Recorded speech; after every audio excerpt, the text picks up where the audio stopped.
Alors, dans cette vidéo, nous allons voir les 5 étapes à franchir si vous voulez réussir un projet minier. Si vous voulez vous lancer dans un projet minier, je vous invite à respecter les 5 étapes que je vais énumérer.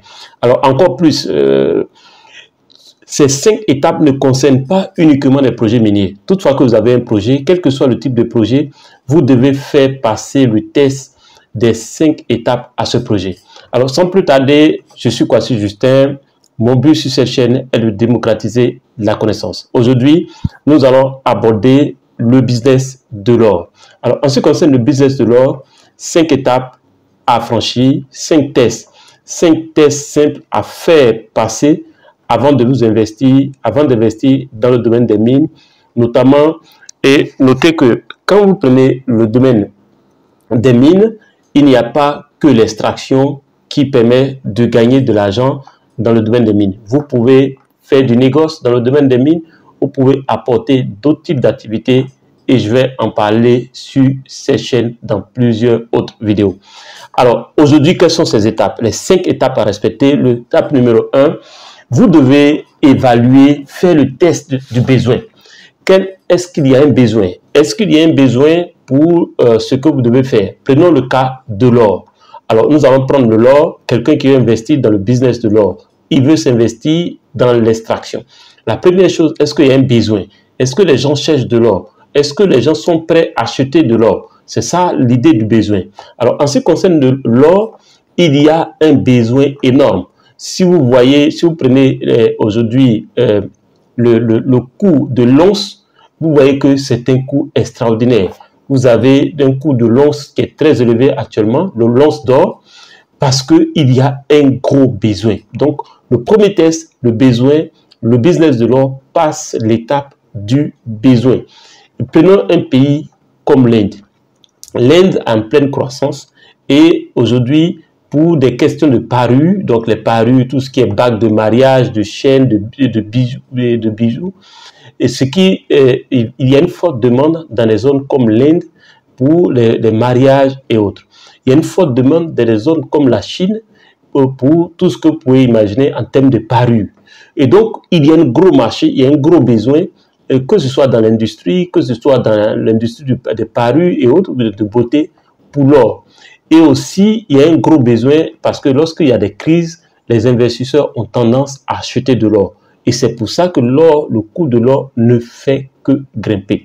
Donc, il y a un gros besoin. Premier test, première étape, le test du besoin, le business de l'or respecte le test du besoin. C'est-à-dire qu'aujourd'hui, si vous voulez investir dans le domaine de l'or et que vous trouvez effectivement de l'or, vous allez pouvoir vendre facilement ce or. Passons au test numéro 2, donc à l'étape numéro 2. Vous devez évaluer ce qu'on appelle la barrière d'entrée. C'est quoi la barrière d'entrée dans le domaine de l'or ou dans n'importe quel domaine en fonction du type de projet que vous avez? Aujourd'hui, comme je le dis, cette vidéo va concerner non seulement l'or, mais tout type de projet que vous voulez mettre en place. Vous devez faire passer ce test des 5 étapes à votre projet avant de le lancer. Donc, l'étape numéro 1 ou numéro 2 ou le test numéro 2, c'est la barrière d'entrée. Est-ce que n'importe qui peut se lever pour investir dans ce domaine? Est-ce que c'est facile de le faire? Je vais prendre un exemple simple. Si vous prenez par exemple une cabine téléphonique aujourd'hui, quand on était dans les années 97-98, c'était difficile de le faire parce qu'il y avait une caution, tout le monde, le téléphone coûtait cher, les puces coûtaient cher, il y avait une caution à déposer. Ce que faisait que quoi? Ce que faisait que très peu de personnes pouvaient faire une cabine. On ne pouvait pas faire de cabine téléphonique en un clic de doigt. Aujourd'hui, puisque toutes ces barrières ont été levées, n'importe qui se lève, il suffit le téléphone ne coûte plus rien, les puces ne coûtent plus rien. Tout de suite, vous pouvez organiser si vous voulez, une cabine téléphonique. Mais regardez, comme la barrière d'entrée a été levée, ce qui fait que n'importe qui peut le faire. Aujourd'hui, il n'y a pas quelqu'un qui fait une cabine et qui gagne de l'argent. En tout cas, comparé à ceux qui étaient là et qui faisaient en son temps l'appel même à 500 francs. Moi, je me rappelle, avant, on faisait l'appel, un appel d'1 minute. D'ailleurs, même souvent, même si tu as appelé que tu communiquais avec ton interlocuteur et qu'il y a une coupure, même si ça ne fait pas les 1 minute, tu vas payer les 500 francs. Alors, donc c'est la barrière d'entrée. Quand il n'y a pas une barrière d'entrée élevée, il va avoir la concurrence. La concurrence va être tellement rude que, par exemple, vous allez produire peut-être votre or, vous ne pourrez pas vendre. Or, dans le business de l'or, la barrière d'entrée est très élevée. N'importe qui ne se lève pas. D'ailleurs, même pour avoir un permis et effectuer des travaux, c'est tout un parcours de combattants, c'est tout un ensemble d'investissements. Et donc, tout le monde ne peut pas se lever pour obtenir un permis. Le processus déjà va éliminer plusieurs personnes. Ce qui fait que quoi? La barrière d'entrée est très élevée. Ce qui fait que si tout de suite vous avez de l'or, comme la barrière d'entrée est élevée, la quantité d'or sur le marché va être faible. Il n'y aura pas beaucoup d'or sur le marché, ce qui fait que le coût de l'or va augmenter et ce qui fait que c'est facile de vendre de l'or. Aujourd'hui même, où je vous parle, quelqu'un m'a contacté, par exemple, et qui recherche 5 kilos d'or. Recherche 5 kilos d'or. Il a même besoin de 5 kilos d'or par mois. D'accord? Mais ce n'est pas facile de rassembler 5 kilos d'or. Donc, pour vous dire que quoi? La barrière d'entrée est tellement élevée que le coût de l'or sera toujours en hausse. Ce qui fait que quoi? C'est si vous investissez dans ce domaine et que vous avez la chance de tomber sur un gisement, vous allez faire beaucoup d'argent parce que vous n'aurez pas de concurrents ou vous aurez très peu de concurrents. Donc, deuxième test, qui est la barrière d'entrée, l'or passe cette barrière d'entrée. Il n'y a pas de concurrent. Donc, si vous investissez dans le domaine des mines, vous allez gagner de l'argent si vous trouvez un gisement. Troisième étape, troisième test, c'est l'échelle. Est-ce que votre business, par exemple, est-ce que c'est possible de, par exemple, prenons par exemple si vous avez de l'or, est-ce que c'est possible de trouver des clients partout? Oui. Aujourd'hui, comme je vous ai dit, ce matin même, j'ai été contacté par quelqu'un qui cherche 5 kilos d'or. Une boîte qui cherche 5 kilos d'or. Parce que ne trouve pas. C'est tout un problème pour trouver. Donc, ce qui fait que si vous avez de l'or, et c'est des gens qui sont installés dans plusieurs pays, Dubaï, Hong Kong et autres, vous pouvez vendre votre or ici même. Si vous produisez de l'or en Côte d'Ivoire, vous pouvez le vendre sur place. C'est facile. Quelqu'un va vous acheter ça tout de suite parce qu'il y a un énorme besoin. Vous pouvez vendre votre or au Burkina, au Mali, partout en Afrique.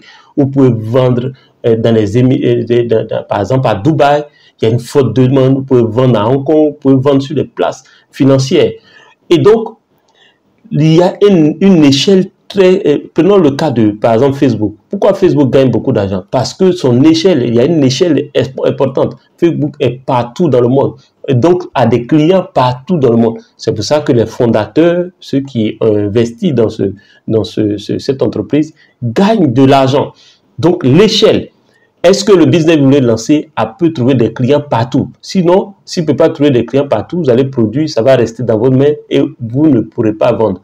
Mais lorsque vous pouvez trouver des clients partout, vos clients se trouvent partout, vous pouvez le contacter partout, vous n'avez pas de problème pour vendre ce que vous avez produit. Et le cas de l'or permet de bénéficier de l'échelle, ce qui fait que vous allez gagner de l'argent. Quatrième test ou quatrième étape à faire passer au projet, à votre projet minier, c'est le contrôle. Est-ce que vous avez le contrôle? Je vais prendre un exemple très simple. Voilà une vidéo que je suis en train de publier sur YouTube. Cette vidéo-là, je la dépose sur la plateforme YouTube. Imaginez en termes de contrôle. Entre moi et YouTube, qui a le contrôle? C'est YouTube qui a le contrôle. YouTube peut décider de fermer mon compte tout de suite. En ce moment, je ne pourrais rien faire. C'est la plateforme de YouTube, c'est eux qui ont le contrôle. C'est ce que j'appelle le contrôle. Si vous avez un site minier, vous avez le contrôle. C'est votre site. Vous êtes libre de travailler avec qui que vous voulez, qui que ce soit. Vous êtes libre d'orienter votre équipe comme vous voulez. Parce que vous avez le contrôle. Si vous êtes propriétaire de la chose, donc vous avez le contrôle. Ce qui n'est pas le cas pour certains business où les gens n'ont pas. Si tu as un business qui dépend, par exemple, prenons d'un seul client. Si vous avez un seul client, vous dépendez alors de ce client. Donc, vous n'avez pas le contrôle. En tout cas, vous n'avez pas l'entier contrôle, l'entière maîtrise de ce contrôle. Prenons le cas, par exemple, je vais venir terre à terre pour que vous puissiez bien comprendre la notion de contrôle. Si vous êtes locataire, par exemple, si vous louez une maison de quelqu'un qui, entre vous et le propriétaire de la maison qui a le contrôle. C'est le propriétaire de la maison. Pourquoi?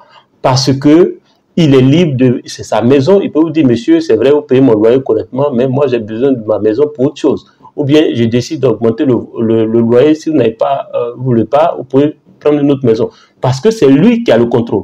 Donc, le business que vous lancez, est-ce que vous avez le contrôle? Prenons le cas de l'or. Si vous avez un gisement, une mine, vous avez le contrôle. C'est votre mine. Vous avez le permis nécessaire. Vous pouvez l'exploiter comme vous voulez. Vous avez le contrôle. Donc, le business de l'or passe le test numéro 4, qui est le test du contrôle. Et le dernier point, le dernier test à faire passer à votre projet ou projet minier ou n'importe quel type de projet, c'est le test du temps. Est-ce que ce business nécessite forcément votre temps? Est-ce que vous avez besoin d'être là pour que votre business tourne? Prenons un exemple. Si vous êtes coach, par exemple, vous faites du coaching, donnez du coaching à des gens, vous avez besoin d'être là. Ce qui fait que quoi? Le nombre de personnes que vous allez coacher va être restreint parce que vous ne pouvez pas coacher des milliers de personnes en même temps, à moins que vous donniez une conférence. Pourtant, c'est des coachs privés, chaque personne a son problème, a sa difficulté. Donc, ce type de business est lié à votre temps et c'est difficile d'exploser dans ce business. Par contre, si c'est un business qui peut tourner sans que cela nécessite votre temps. Je prends par exemple, vous construisez une maison, vous mettez en location, vous avez quelqu'un qui loue votre maison. Ce business tourne pendant que vous êtes en voyage, pendant que vous dormez, pendant que vous vaquez à d'autres occupations. En ce moment, ce business n'est pas lié à votre temps. Ça va vous permettre alors de développer d'autres business, de vous lancer dans autre chose. C'est ça le temps. Est-ce que le business que vous voulez lancer nécessite votre temps? Prenons le cas de l'or, qui est notre cas pratique. Si vous avez un gisement, vous avez une mine, la plupart de ceux qui possèdent des mines que vous voyez, ce sont des investisseurs qui eux-mêmes ne travaillent pas au sein de cette entreprise. Ils vaquent, d'autres business sont en train de vaquer à autre chose. Donc, si vous avez un gisement, une mine, vous pouvez vaquer à d'autres occupations, vous pouvez faire autre chose parce que vous avez une équipe qui est en place et qui est un levier et qui, donc, vous n'avez pas besoin de votre temps. Si vous avez une équipe en place qui s'occupe de l'exploitation, votre temps, cela ne nécessite pas votre temps. Comme un artiste, par exemple. Un artiste, prenons un footballeur. Tant qu'il ne joue pas, il ne peut pas gagner de but. Donc, pour qu'il gagne des buts, il faut qu'il joue. Donc, ça nécessite son temps. Vous voyez, c'est différent d'un business qui ne nécessite pas votre temps. Donc, est-ce que votre business nécessite votre temps? Si ça nécessite votre temps, ça veut dire que quoi? Si le jour où vous tombez malade, par exemple, ou vous avez une autre activité, ce business s'arrête. Il faut que ce business ne nécessite pas votre temps pour que vous puissiez facilement faire exploser ce business.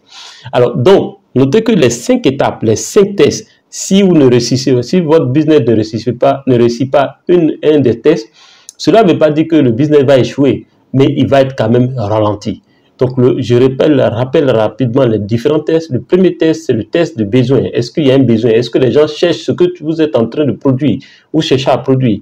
Le deuxième test, c'est est-ce que vous avez une barrière d'entrée suffisante pour limiter la concurrence? Parce que lorsqu'il y a trop de concurrence, ça va être difficile. Vous devez être vraiment spécifique pour pouvoir regarder sur YouTube. Il y a tellement de chaînes qui font qu'il faut être spécifique pour véritablement exploser dans ce domaine. Alors, le troisième test, c'est le test de l'échelle. Est-ce que votre business peut trouver des clients partout? Est-ce que c'est facile de trouver des clients partout? Ou est-ce qu'on peut installer votre business partout? Ça va dépendre de ce que vous avez comme vision en termes d'échelle. Et le quatrième test, c'est le contrôle. Est-ce que vous avez le contrôle de ce business? Ou bien c'est quelqu'un d'autre qui a le contrôle? Prenons un exemple. Si vous prenez les compagnies de téléphonie, pour rentrer dans pour développer ce type d'entreprise, ça demande beaucoup d'argent, mais aussi les compagnies possèdent leur propre équipement à partir desquels ils vont travailler. Donc, ils ont le contrôle de leur business. Ensuite, le temps. Si vous prenez ce business, est-ce que ce business nécessite forcément votre temps pour pouvoir tourner? Si oui, ça va être un problème. Sinon, ok, c'est un bon business. Vous pouvez vous lancer parce que très certainement, vous allez faire beaucoup d'argent. Notez dans cette vidéo, nous sommes à la fin de cette vidéo, notez que le business de l'or respecte les 5 tests qui montre qu'un business va réellement exploser, va vous faire gagner de l'argent. Mais mon dernier conseil, c'est que pour investir dans le domaine de mine, si vous n'êtes pas spécialiste vous-même, faites-vous accompagner. Bénéficiez de conseils d'experts dans le domaine pour vous permettre d'optimiser votre investissement. Je suis Kwasi Justin, on se dit dans une prochaine vidéo. N'oubliez pas, dans la description de cette vidéo, vous avez mon WhatsApp. Vous pouvez me contacter par WhatsApp. Je vais mettre, vous avez toutes sortes de liens que vous pouvez suivre et on va se dire à ciao ciao.